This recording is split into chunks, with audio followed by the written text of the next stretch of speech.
ሰላም ጤና ይስጥልኝ ተከበራችሁ ተመልካቾቻችን ይህ በብስራት የዩቲዩብ ቻናል ወደ እናንተ የሚተላለፈው የሀገር ውስጥና የባህር ማዶ የመረጃ ሰዓታችን ነው። መረጃዎችን ወደ እናንተ ያደረስኩ ሰማራ አለባቸው ከመላው የስቱዲዮ ባለሙያዎች ጋር አብራችሁ ቆይታ የማደርግ ይሆናል። በቅድሚያም ወደ ሀገር ውስጥ መረጃዎች እንለፍ። በኢትዮጵያ ሁለተኛ ሆኖ በጅማ የተከፈተው የአይን ባንክ 17 የአይን ብሌን መሰብሰቡን አስታወቀ። የኢትዮጵያ ደምና ህብረ ህዋስ ባንክ በአዲስ አበባ ካለው የአይን ባንክ በተጨማሪ በጅማ የአይን ባንክ መክፈቱ ይታወሳል። በዚህም በጅማ የአይን ብሌን የሚሰበስቡ 3 ባለሙያዎች ሰልጥነው ወደ ስራ የገቡ ሲሆን ህይወታቸው ካለፉ ሰዎች 17 የአይን ብሌን መሰብሰባቸው ተገልጿል። በኢትዮጵያ የደምና ህብረ ህዋስ ባንክ አገልግሎት የስትራቴጂ ጉዳዮች ስራ አስፈጻሚ አቶ ገብረአብ ፍስሐ ለብስራት ሬዲዮ እንደገለጹት ከተሰበሰቡት 17 የአይን ብሌን ውስጥ 16ቱ የአይን ብሌኖች ከአራቱ ተላላፊ በሽታዎች ነፃ መሆናቸው በላብራቶሪ ከተረጋገጠ በኋላ ተሰራጭተዋል። እንደ ሀገር ህይወታቸው ካለፉ ሰዎች የአይን ብሌን የሚሰበስቡ ቴክኒሻኖች ቁጥራቸው 9 እንደሆነ የተገለጸ ሲሆን 6ቱ በአዲስ አበባ ከተማ እንዲሁም 3ቱ ባለሙያዎች ደግሞ በጅማ ከተማ እንደሚገኙ ተገልጿል። በተጨማሪም ቁጥራቸው 15 የሚሆን ንቅለ ተከላ የሚያከናውኑ የህክምና ባለሙያዎች የሚገኙ ሲሆን ቁጥራቸውን ለመጨመር እና የአይን ብሌን የሚሰበሰብበት ቦታዎችን በሌሎች ክልል ከተሞች ለማስፋፋት ታቅዷል። አቶ ገብረአብ ፍስሐ ለብስራት ሬዲዮ እንደገለጹት ይህ አሰራር ሰዎች አዲስ አበባ ከተማ ከመምጣት ይልቅ ለጅማ ቅርብ የሆኑ ዜጎች አገልግሎቱን በቀላሉ እንዲያገኙ አድርጓል። አገልግሎት መስጠት ከጀመረ ከ23 ዓመታት በላይ እድሜን ያስቆጠረው የአይን ባንክ እንደ ሀገር ተደራሽነቱ ውስን መሆኑ፣ በቂ የሰው ኃይል አለመኖሩ፣ በተጨማሪም ህብረተሰቡ በቂ ግንዛቤ ባለመኖሩ ቃል የሚገቡት ቁጥር አነስተኛ መሆኑን እንደ ችግር የሚነሱ ናቸው ተብሏል ስትል ሳምራይት ስዩም ዘግባለች። በምሽት በመዝናኛ ቤት ውስጥ በተፈጠረ ጸብ የሰው ህይወት አለፈ። ለጸቡ መንስኤ እንደሆነች የተጠረጠረች አስተናጋጅን ጨምሮ 12 ሰዎች በቁጥጥር ስር ውለዋል። ግንቦት 30 ቀን 2018 ዓ.ም በአቃቂ ቃሊቲ ክፍለ ከተማ ወረዳ 13 ቱሊ ዲምቱ አካባቢ በሚገኝ ሆልስቴ ሆቴል ውስጥ ሲዝናኑ በነበሩ ሰዎች መካከል በተፈጠረ ጸብ አቡሽ ባዩ የተባለ ግለሰብ በሽጉጥ ተመቶ ህይወቱ አልፏል። ፖሊስ ከወንጀሉ ጋር በተያያዘ 12 ሰዎችን በቁጥጥር ስር አውሎ ምርመራውን አጠናክሮ ቀጥሏል። በጸቡ ተሳትፎ የነበረውን አንድ ግለሰብ ከገዳዮች ጋር አብሮ ሲዝናና የነበረ ሌላ ተጠርጣሪ እንዲሁም ለጸቡ መንስኤ እንደሆነች የተጠረጠረች አንዲት አስተናጋጅ ከተያዙት መካከል እንደሚገኙበት ፖሊስ አስታውቋል። በግለሰቦች መካከል በተፈጠረ አለመግባባት በሰዎችና በንብረት ላይ ጉዳት መድረሱንና ገዳይ ሟች ታጥቆ የነበረን ሽጉጥ ቀምቶ እንደገደለው አመላካች ማስረጃዎች መገኘቱን ፖሊስ ገልጾ ወደፊት የምርመራ ውጤቱን ይፋ እንደሚያደርግ አስታውቋል። ከዚህ የወንጀል ድርጊት ጋር በተያያዘ በማህበራዊ ሚዲያ የተዛባና የከተማችንን አሁንታዊ የጸጥታ ሁኔታ የማይገልጽ መረጃ እየተሰራጨ እንደሆነና ማህበራዊ ሚዲያውን በመጠቀም ስጋት ለመፍጠር የሚደረጉ አላስፈላጊ ድርጊቶችን ለመግታት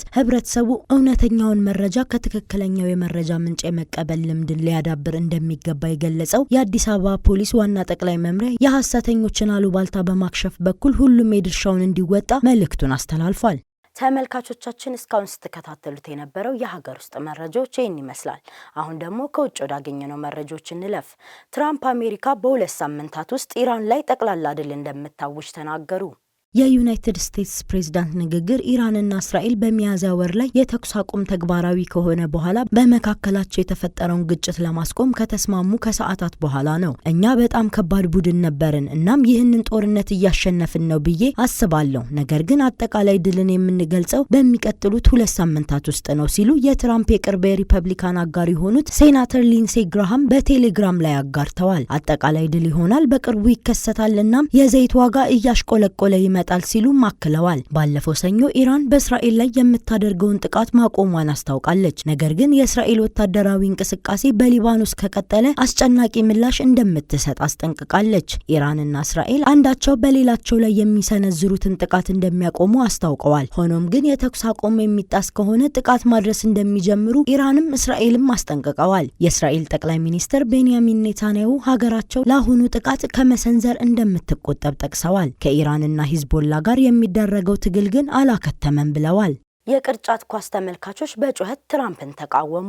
በአሜሪካ ታሪክ የቅርጫት ኳስ የዋንጫ ግጥሚያ በመመልከት የመጀመሪያው ፕሬዝዳንት የሆኑት ዶናልድ ትራምፕ በውድድሩ ታዳሚዎች ተቃውሞ ገጥሟቸዋል። ታዳሚዎቹ በጩኸት ትራምፕን አሽሟጠዋል። ማዲሰን ስኩዌር ጋርደን የተካሄደው የቅርጫት ኳስ ጨዋታ ለመመልከት ለረጅም ሰዓታት የጠበቁት ተመልካቾች ትራምፕ ላይ በመጮህ ተቃውሟቸውን ገልጸዋል። በኒውዮርክ ኒክስ እና በሳን አንቶኒዮ ስፐርስ መካከል የዋንጫ ጨዋታ ተካሂዷል። የኒውዮርክ ከንቲባ ዞህራን ማምዴኒ ጨዋታውን ተመልክተዋል። የአሜሪካ ብሔራዊ መዝሙር በሚዘመርበት ወቅት ትራምፕ በአዳራሹ ስክሪን ላይ ምስላቸው ሲታይ ነበር ታዳሚዎች ተቃውሟቸውን ያስተጋቡት። ትራምፕ ጨዋታውን የተመለከቱት ከልጅ ልጃቸው ከትራምፕና ከኒክስ ክለብ ባለቤት ጄምስ ዶላን ጋር ነው። የአሜሪካ የትራንስፖርት ሚኒስትርና የሀገር ውስጥ ሚኒስትርን ጨምሮ ሌሎችም ባለስልጣኖች በአዳራሹ ተገኝተዋል። ትራምፕ የተወለዱት ኒውዮርክ ቢሆንም በአብላጫው ዲሞክራቶች በሚኖሩበት ትውልድ ከተማቸው ተቀባይነት አላገኙም። ትራምፕ በኒው ጀርዚ ጎልፍ ሲጫወቱ ቆይተው ወደ ቅርጫት ኳስ ጨዋታ አምርተዋል። በዚህም ወቅት የማዲሰን ስኩዌር ጋርደን ጎዳናዎች ተዘግተዋል። በአካባቢው የእግረኞችና ተሽከርካሪዎች እንቅስቃሴም ተገድቧል።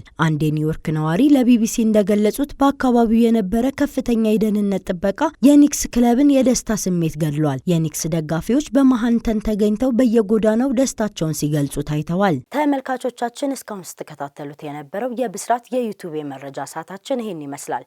መረጃዎቹን ወደ እናንተ እያደረስኩ ሰማሃር አለባቸው ከመላው የስቱዲዮ ባለሙያዎች ጋር አብሬያችሁ ቆይታ አድርጌያለሁ። መልካም ቆይታ